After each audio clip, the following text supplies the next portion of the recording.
to the Make a Mental Note podcast, where mental health professionals share information and perspectives that illuminate, educate, and is worthy of a mental note. And now your host, Chris Quarto. Hi, everyone. Welcome again to the Make a Mental Note podcast. Thanks for joining me. Well, today's interview is with Brynda Quinn, a licensed psychologist, and this is an interesting story. I had actually interviewed Brynda about a month and a half ago, and when I listened to the interview, the audio just sounded horrible. I said, oh, shoot, I wonder if Brynda would be willing to do this again. And so I contacted her, and she said, sure, I'll do it. And I thought, yes. So I'm very grateful to Brynda for doing this. And speaking of being grateful, this actually relates to my mental health tip for today.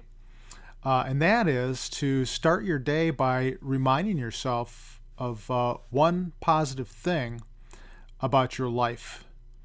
You know, we go on through life, and I think we take a lot of things for granted. But, you know, I think that there are things that we can look at and be grateful for, you know, the positive things, even if they're small things like just the nice weather, appreciating our family or things about our lives that we can truly appreciate and be grateful for. You know, people in the recovery communities, people who are recovering from addiction, will often use this as a source of motivation and to start their day off as being grateful for things that they have been given and positive ways that their life is turning around. And so I think it's easy for us to hold on to negative thoughts and to let those affect us. But look at some of the positives that are going on in your life. What is it that you can be grateful for? And spend a little bit of time, if you can, just thinking about some of those things, and that might start your day off in a positive way. Okay, so let's go ahead and get to the interview, the second one, with Brynda. Hi, everyone. Welcome again to the Make a Mental Note podcast. Thanks for joining me. Well, today's guest is Brynda Quinn. She is a licensed psychologist in Murfreesboro, Tennessee, and welcome to the podcast, Brynda. Thanks. Well, start just by, if you could tell a little bit about yourself and who you are and what you do for a living. Well, I am a clinical psychologist. I originally trained in social psychology, which is the area of study that's all about how people behave. So in social psychology, we study things like how groups form. We have theories of prejudice, theories of how groups behave, how people behave in couples, all kinds of things. And I was really interested in the area of how people think about themselves and their world. Okay. So I was a social psychologist for a while, and I was really interested in especially how we look at the causes of behaviors and how that affects our self-esteem and our self-image. Sure. So then after I'd been doing that for a while, I decided what I really wanted to do was to be a clinical psychologist. I wanted to work with people who were struggling with emotional problems because of these thoughts. It just kind of made a lot of sense to me. Mm-hmm. So I went back to graduate school and I did what was called a respecialization. So I did 2 years of classes at the University of Massachusetts to retrain in clinical, and then did an internship and a postdoc. And that was all focused on the study of how do we help people through therapy. Okay.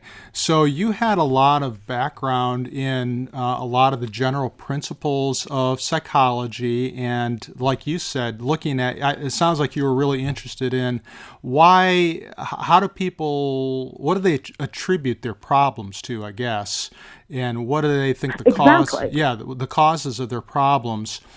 And then nowadays, or I guess when you trained in clinical psychology, it was looking at, so how do I apply that knowledge, those principles, to help people solve their problems? And that's So that's kind of how you got your start in that area. It is, and it's been fascinating to me how much I use that old stuff that I used to teach in intro psych, Yeah. and that people listening to this maybe learned in their intro psych class. So I'm kind of curious about why you decided to re-specialize in clinical psychology. I mean, you had that background in social psychology. You've taught this in the past, but what made you decide that, you know what, I want to try to use this knowledge to help people? What made you go down that road? I think two things came together. Mm-hmm.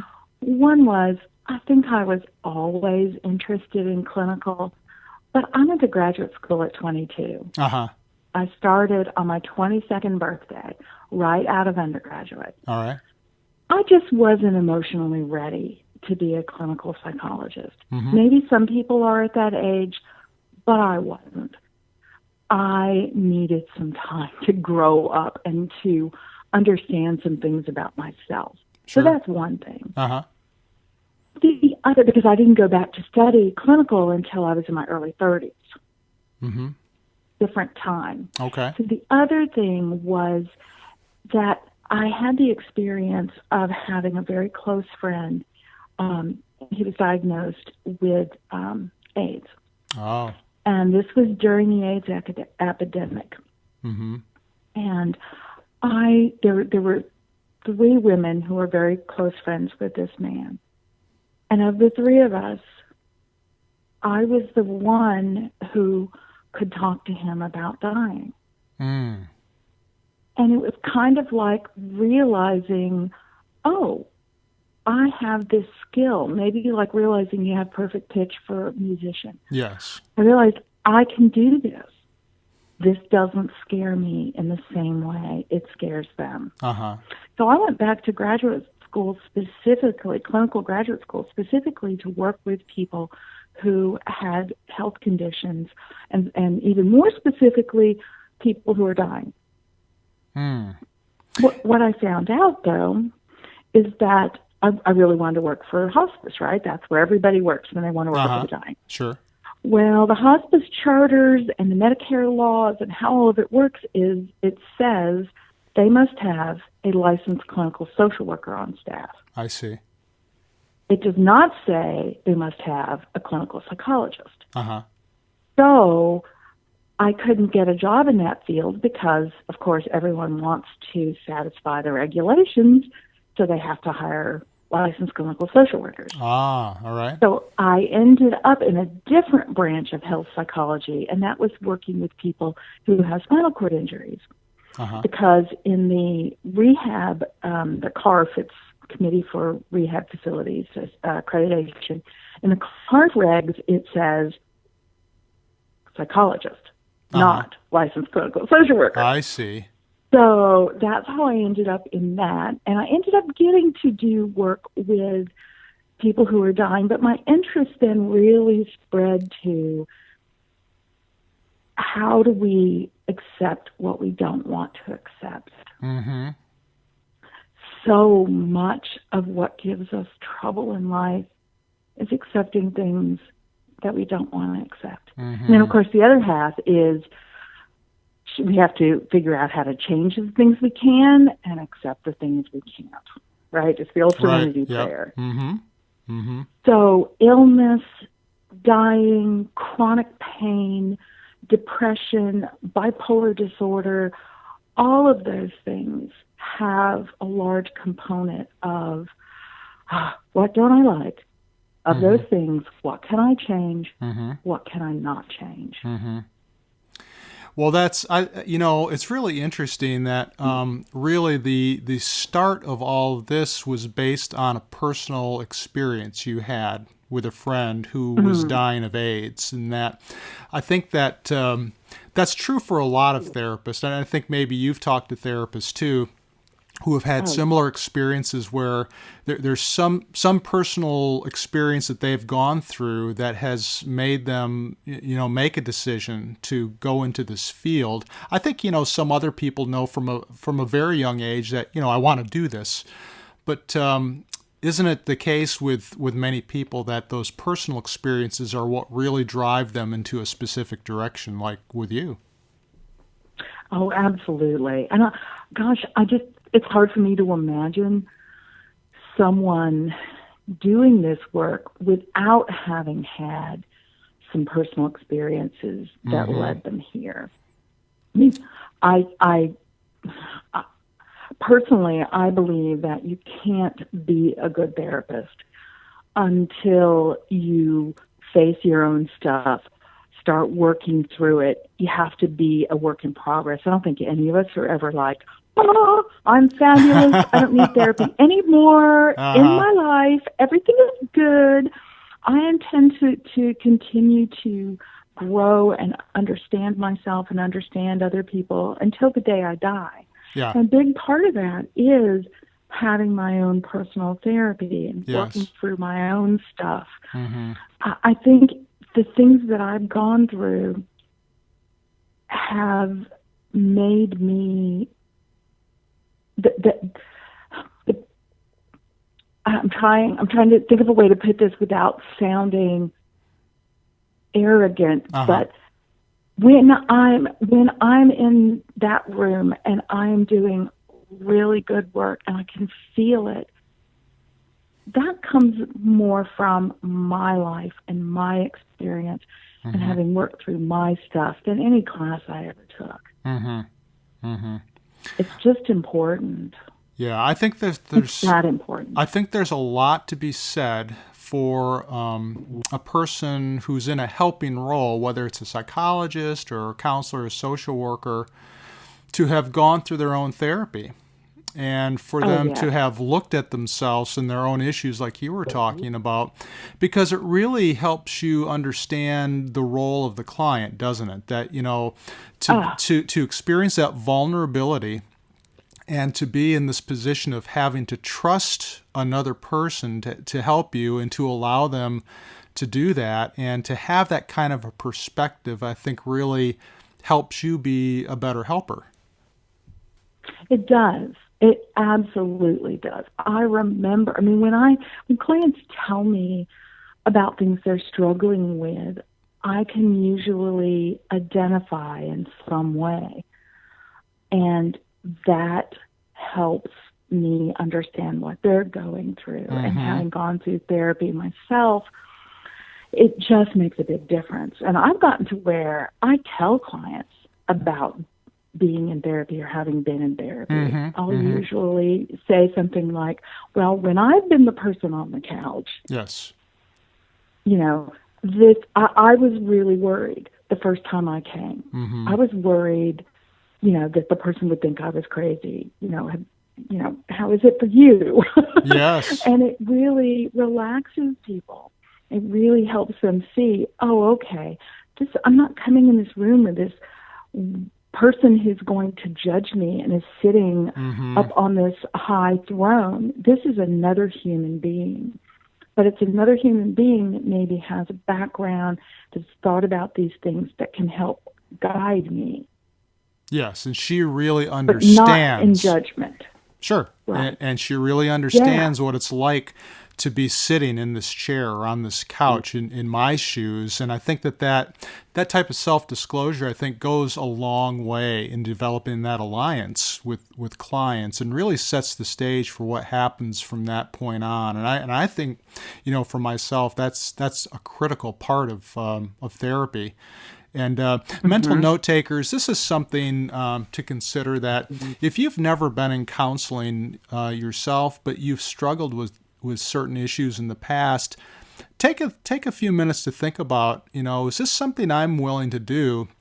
Is this something that I've been putting off for years and maybe that I could benefit from talking to somebody like Brynda, who's had these experiences and has been through it herself, through counseling herself. Is this something that I'm willing to do and that I might be able to benefit from? And, Brynda, as you were talking, about your experiences with clients, I was thinking to myself, well, in the clients that you've seen, do you find that they have similar types of issues, or are there certain types of themes that kind of emerge in your work with clients, or their stories that seem to underlie their problems? Because, and this will make sense given what I told you about being interested in cognition and, attribution and all of that. Mm-hmm. I think that I see the themes of the way we think about the world. Mm-hmm. I think, and ourselves, of course. I think that a lot of pain, emotional pain, whether that pain gets labeled as depression or anxiety or anger or whatever, I think a lot of emotional pain comes from the way we think about the world and the way we think about ourselves. And sometimes those thoughts are shaped by childhood experiences or things we were told in childhood or just various factors. I also think there's a biological component. So I think what happens when people show up at my office, or what happened in my own life, was a biological predisposition together with things I learned that were not true, but that I continue to believe and act on, or that my clients continue to believe and act on. I see.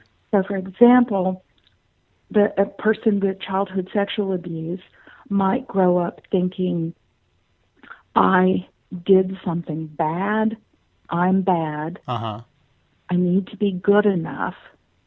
If I were good enough, then bad things wouldn't happen to me. I see. That's a really common, disordered thought train or path that people take. I'm not good enough. I'm not as good as other people. I need to be good enough. If I'm good enough, I can love myself. Right. If we continue to believe that in adulthood and we keep striving for when we're going to be good enough, how do I be good enough? Oh, I lost my temper the other day. Dang it, I'm not good enough.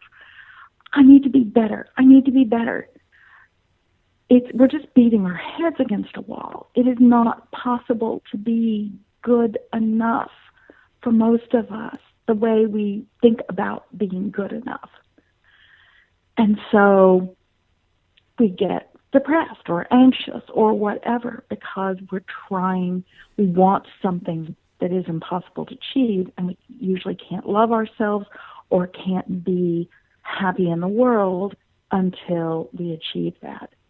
But it's impossible. Well, really, so what I hear you saying is that it's really a combination of things, isn't it? It could be a genetic predisposition to having a particular problem or a particular disorder. It also relates to how a person, what their beliefs are about things, and whether those beliefs are accurate, or is this something that they've kind of grown up believing about themselves or the world. And then it's the whole part about their self-worth, isn't it? How they feel about themselves, and not feeling worthy, and not feeling as though they measure up either in their own eyes or the eyes of others, and there may not be total accuracy to those perceptions, but that's how people feel about themselves nonetheless, and that's how these problems perpetuate themselves. Yeah, that's a good summary of it. Yeah. The thoughts are formed in childhood in a person who is, who's prone to this kind of thinking because of their biology, right? Because some people, it really appears that some people can go through all kinds of experiences and come out relatively healthy. Yeah. Isn't that? And then others of us, not so much. Yeah. Isn't that fascinating? How some people can do that and others can't. How some people, well, also just how some people can be resilient as well. But I'm wondering, based on what you were just talking about here, how you go about helping people, who come in with these types of views of themselves or the way that they think about things? And how do you get them from that point when they first come in to see you to the point where they're not thinking that way or they have more positive views of themselves? I mean, what's your recipe for success, Brynda? How do you help clients get from point A to point B? Well, the first thing is the relationship, right? So I spend a lot of time developing that relationship, through being empathetic and making it clear that I understand how much pain they're in, or how frustrating this is, what their thought patterns are. I teach virtually everybody, but especially people with any degree of anxiety, guided relaxation so they can calm themselves down. I see. I teach cognitive behavioral therapy principles about looking at your thoughts and seeing, is there a different way to think about this? Okay. So if your thought is, oh no, I'm facing this experience and it's going to be awful, then, well, let's talk about that thought. Is it really going to be awful? Are you 100% certain? Well, it's probably going to be awful. Okay, let's talk about that. And, get them to find something that is true for them, that they believe, but that is also less anxiety provoking. So some days, for some people, maybe that all that is, well, maybe it's not going to be awful. Maybe it'll be okay. But it'll probably be awful. Exactly. And, gradually work on, trying to get that more positive. But I think for I think healing, okay, as opposed to helping symptoms, right? So we do all of those things, and those things help with symptoms. But true healing, which not everyone is ready for or capable of, but when they are, is about understanding that those truths lie. I mean, those things like, if I'm good enough, I can love myself. That is a big lie. That is the lie our society tells. If you're successful enough, you can love yourself. But until then, you better whip yourself until you're good enough. Right. And so then we get into talking about self-compassion and understanding that there is no good enough. It makes no sense to think of a bell curve in your head and you're somewhere on that bell curve. You can't be reduced to a point on a bell curve, Chris. Neither can I. Right. And neither can anyone listening to this.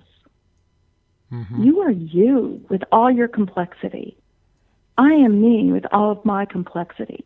And part of that complexity is stuff that, okay, I may not be real happy about, but it's okay. In the same way that we accept those things in people we love, right? I look at someone I love and I may see, okay, this person's kind of fooling themselves about this, and this person can be a little short-tempered, and it's okay. I love you anyway. And to turn that on ourselves is incredibly healing. Because then you give up the I'm not good enough, because it doesn't even make sense. Sure. There is no I am not good enough. There is just I am me. So really, Right.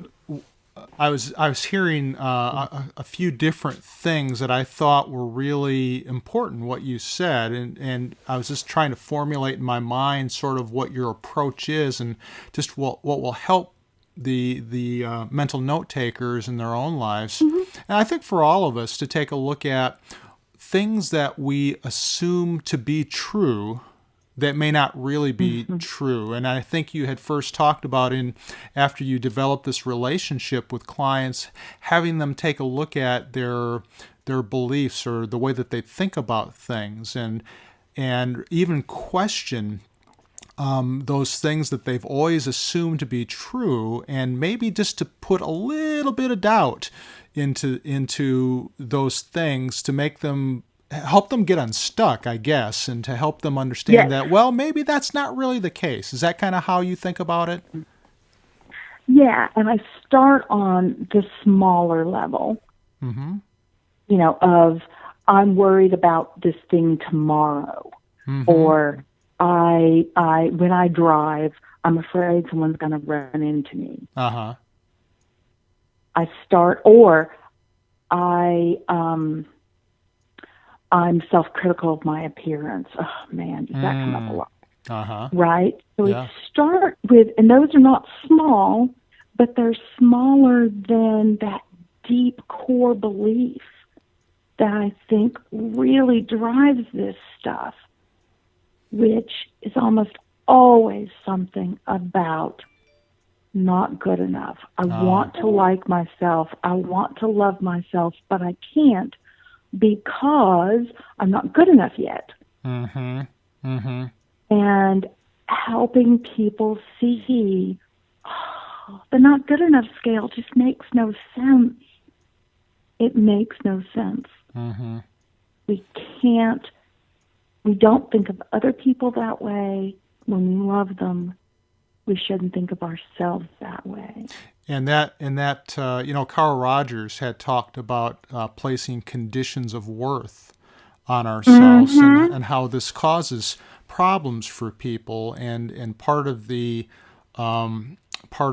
benefit of going through therapy is to have an interaction with a therapist who places no conditions on them. And you were talking about being non-judgmental and things of this nature, and to have a person, and maybe, Brynda, this may be the first time that a person has had this type of experience where somebody was interacting with them in a non-judgmental way that was not placing those conditions of worth on them. And this is a totally new experience for some clients, isn't it? Absolutely. It really is. And that's probably, if you boil down what I think about the therapeutic relationship, it would be that. I find something to love in my clients, and it's their humanity. No matter how much they don't love themselves, even ones who come in bristly and prickly, I see that humanity, and I reflect back. It's okay. You are fine. Yes, there are things you want to change. I get it. But you want to change to be better. And what I'm telling you is, if you can love yourself, those things you don't like will either go away because they are defensive behaviors. They're you reacting to, I'm not good enough, and thinking the world thinks you're not good enough, so I'll be mean to the world. Or you'll accept them as, oh, okay, yep, this is the way I am. Right. And so you will change. Everybody thinks they're not good enough. Not everybody, but so many people. When really they're fine just the way they are. It's throwing away that good enough question. Instead of saying, oh, I need to do this and I'll be good enough. Oh, if I could just do that, I'd be good enough. It's just throwing away that question. Because the old view was self-esteem will help people see how good they are, and then they will feel good enough, and then, right? But I think that's the wrong approach. I think what we need to do is not so much build self-esteem as build self-compassion. Okay. It's not so much about feeling good about yourself. It's about, that's not even the question. That's not even the question. Does that make sense? Yeah, to me it makes sense, because I think that part of this whole therapeutic process, I think, is helping clients understand how this developed. How did all this come about with placing conditions, on their self-worth, and perhaps some of that is looking back at childhood and that kind of stuff. But I think that really that understanding leads to what you were just talking about in the, I guess, what may be the final phases of counseling is the self-compassion part, that now that you have this understanding of where all this came from and really how it's not necessary to place these conditions on your self-worth, maybe it's time to start looking at, I guess another way of saying this is giving yourself a break, not being so hard on yourself. It's not necessary to place these conditions on your self-worth, and helping them to learn how to be more forgiving of themselves and more compassionate.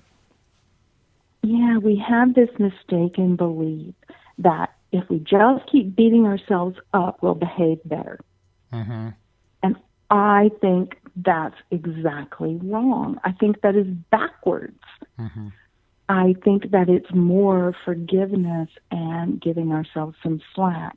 And the example that tends to help people understand this is, because many of us have had this experience, and that is, you are on, a diet, you're trying to eat healthy. Oh, yeah. And you eat something you shouldn't. Sure. Right. So beating yourself up about it often leads to, well, see, I can't do this. I'm just going to eat all the unhealthy stuff I want now. Uh-huh. Everybody or most people have seen that experience or have been that experience. Sure. Yep. Experienced that, right? Uh-huh. I think it's the same thing in all kinds of things. Oh, I lost my temper. I'm going to beat myself up about it. Well, why did I lose my temper? Because I'm in pain, emotional pain. Mm-hmm. So I'm going to beat myself up and create more emotional pain, and somehow that's going to teach me to stop doing that. Mm-hmm. Mm-hmm. It doesn't work. Right. It doesn't work. I've just created more emotional pain and made it more likely I'm going to lose my temper, and more likely I'm going to say, see, I can't do this, I'm awful, creating more emotional pain. Right. Right? Whereas opposed to saying, oh, darn it, I lost my temper. Struggling with my tempers is a hard thing for me. I'm going to forgive myself, and I'm going to keep on trying. Mm-hmm. It's okay. Mm-hmm. I'm not perfect. I won't be perfect. It's all right. I love my child. I love my husband, even when they slip up. As long as I know, okay, they're trying. Mm-hmm. I can feel that same way about myself. Yeah. Doesn't that make sense? That creating more pain does not help. Encouragement does help. Mm-hmm. Mm-hmm. So when people get into these self-defeating cycles, it's really tough for them to, at times, to figure out what do I do about all of this? And I think that's when sometimes they make the decision to come into therapy, is that I've tried everything I can think of. I need some help. I need to get a different perspective on this. And I think that's, when people are in enough pain, that's usually the time that they decide I need to do something about this. And, some people, you've heard that saying that sometimes people have to hit rock bottom, or, and for some people that's the case. And I think that they finally make that a good decision to come in to talk to somebody to see what they can do.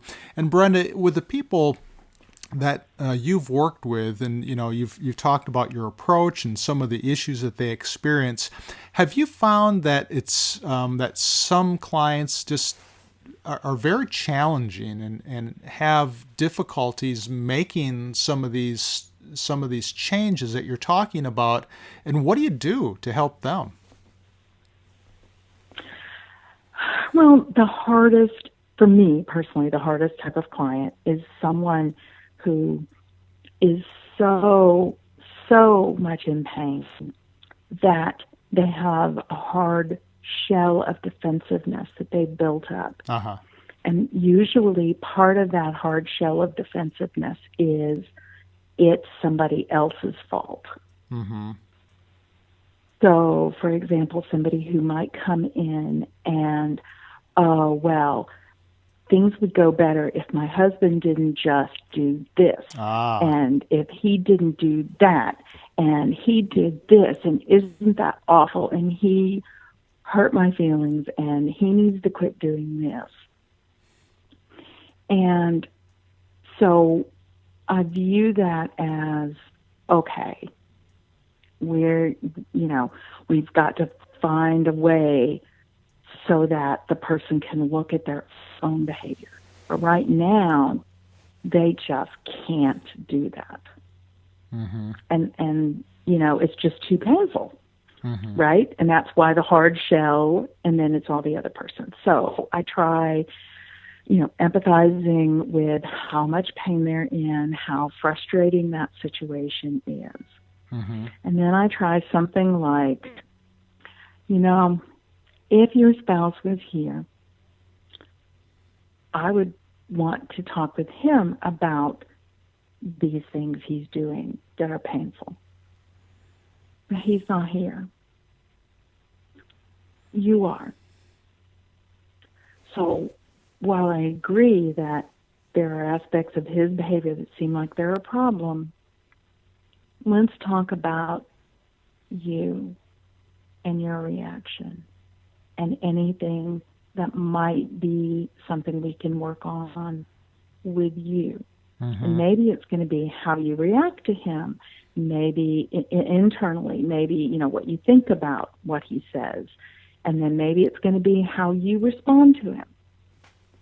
Because, if he says something hurtful and you respond back to something hurtful, then you guys are just going to keep doing that, right? Mm-hmm. So, but it's hard.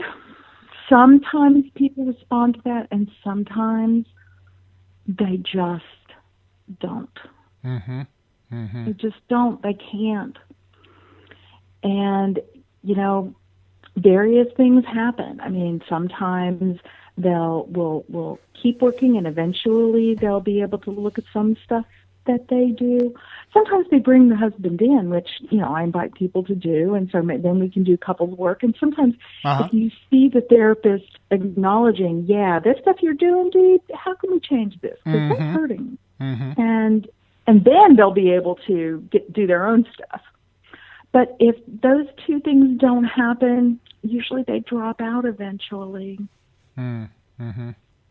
I will be as sympathetic as I can for as long as I can, but I don't think it's very helpful to spend weeks and weeks and weeks and weeks, months and months saying, oh, this week he did that. Ouch, that really hurt. Right. Well, if a person, decides to go into counseling, I mean, they have a choice of lots of different therapists in, who they can go see. And, what is it about, a therapist, they're trying to seek out the right therapist or the right person to see. What are some of the characteristics of therapists that you think are important, Brynda? If a person was seeking out counseling, wanting counseling, what is it that a client should be looking for in a counselor?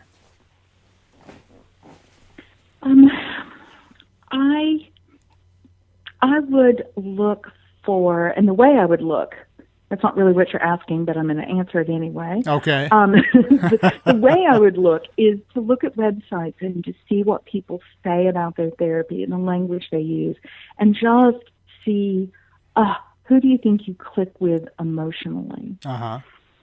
And then go to the session. Look for, does this person seem to understand me? Are they listening? Do they jump in with pat formulas that don't seem right to me but not want feedback? Do I feel like this person has something to offer me? Uh-huh.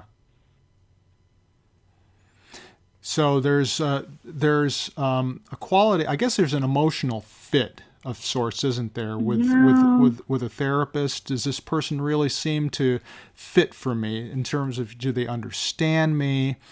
Can they help me see things, or do they Mm-hmm. see things from my perspective? Yet, do they have other ways of viewing things that might be helpful for me?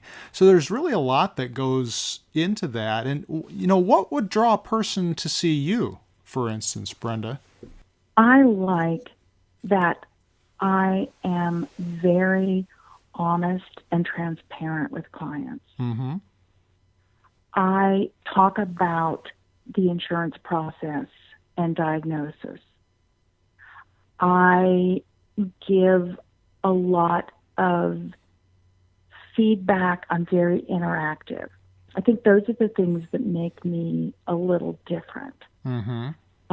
I often have clients tell me, oh my gosh, the last therapist I saw just listened and didn't really say much to me.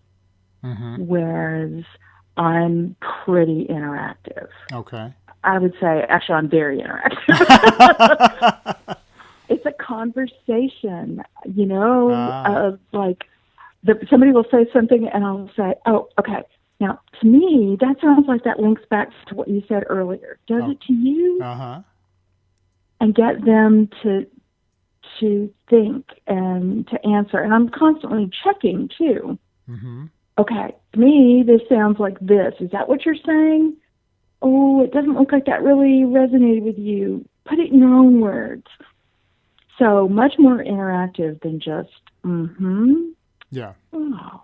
And it really sounds like you truly want to understand where they're coming from, to make sure that you have an accurate understanding. And it sounds like that's really essential to being a good helper.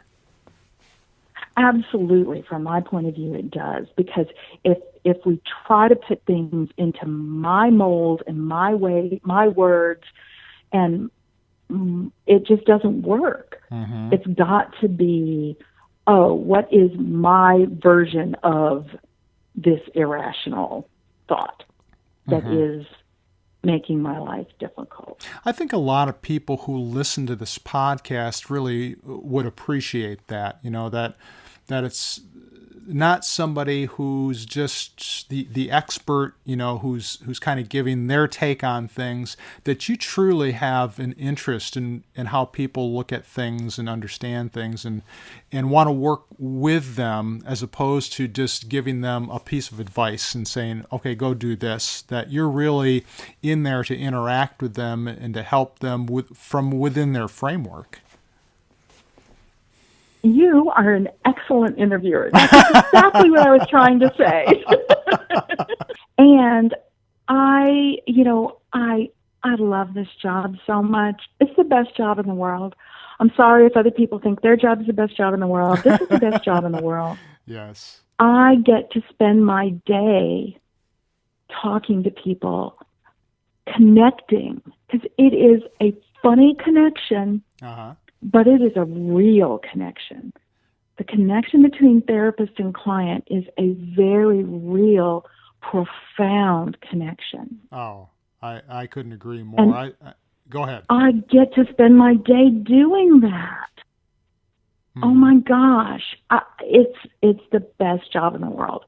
And when I've said that to clients, I almost always get the feedback of, yeah, I knew you thought that. Yeah, and that makes my day. That is the best thing in the world I can hear. Well, and I think that indicates to them too, is that you're human, that you get it, that you're there to truly help them, and you're just not in this for yourself, and you're really there for them. I mean, that sounds like that really comes across to them and resonates with clients. And I think that's what most clients are looking for, is, in a helping relationship like that I can talk to somebody who really understands me, who really cares about me. And you can tell that. I mean, in the first session, you can really tell that right off the bat, if this is going to be the right person who's going to really truly understand me and want to work with me. And I think there's a lot to be said for that. Now, every now and then I think, over the years that you've worked with clients, you've probably had a lot of experiences or come up with different ways that people can help enhance their mental health. And do you have any tips or anything that you could provide to the mental note takers that they can kind of take with them today, kind of think about today, something that might help enhance their mental health? Look for those assumptions that you make about life, mm-hmm. especially the ones about where you beat yourself up. Mm-hmm. Maybe it's appearance. Maybe it's, I should lose weight. Okay, why? Mm-hmm. Just question those assumptions you have. Where you feel like you're beating your head against a wall, you probably are. And you're probably beating your head against the wall of some assumption, some thought about life that you just believe is true. Mm-hmm. There aren't a lot of truths with a capital T. And thoughts about being good enough, I promise you, are not truths with a capital T. Mm-hmm. They're the truths that look like truths, but they're not. Right. So what people assume to be true may not be true. Mm-hmm. And I think from what you're recommending as the mental health tip is to kind of look at what those assumptions are, question them, and maybe even ask, what else could it be? I assume that this is what it is, but what else could it be? Mm-hmm. To kind of cast a little bit of doubt, kind of like what you were talking about before in the interview, just so people don't go around thinking that, these things are automatically true, that to kind of cast a little doubt, to kind of question yourself and I think that's a great tip. Well, Brynda, if people, potential client want to contact you, if they're interested in setting up an appointment with you, how can they go about contacting you? My website is my name, and it's spelled differently. Thank you, parents. It's Brynda, spelled Brynda, Quinn, Quinn.com. So just BryndaQuinn.com. Or my phone number is 615-278-8469. Okay, and we'll make sure and put that in the show notes so people can access it that way as well. And Brynda, thank you. I really appreciate you spending time with us today. You had a lot of keen insights that I think will help the mental note takers and give them a lot of stuff to think about throughout the course of the week. So thanks a lot for joining me today. Oh, you're welcome. Thanks for letting me do this. I really enjoyed it. Okay, thanks. All right. I love talking to mental health professionals because they always have keen insights into people. And, I think that people who are regular listeners of the Make a Mental Note podcast really learn a lot about themselves and, things that they can do to improve their mental health because of all the wisdom that's imparted by guests like Brynda. Now, let's see what you learned from this episode. Brynda said that the way people think about themselves in their world and the pain that accompanies these perceptions are what sets the stage for mental health problems. There's a particular way that people think about themselves that causes them problems from her perspective. Now, do you remember what that was? Well, she said that when people don't think they're good enough, there's a better chance they'll experience mental health problems. And the keys to helping them change this way of thinking is to have them question their assumptions, to not automatically assume that these self-perceptions are true, and to treat themselves with compassion. And you know what? Maybe that's something you could try to see how that works for you.